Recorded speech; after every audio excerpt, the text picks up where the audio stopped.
घर बॉलीवुड मूवी पद्मावती जनवरी 5 तारिख रिलीज होगा जाऊँगी।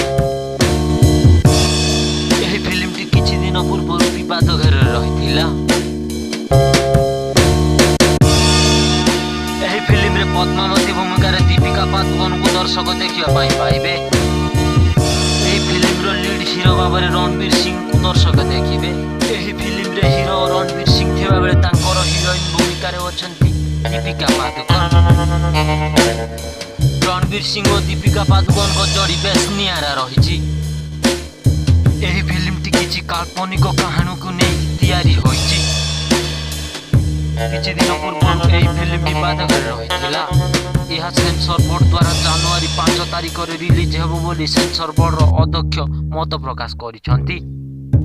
निर्देशन संजय लीला बंसाली देइछंती।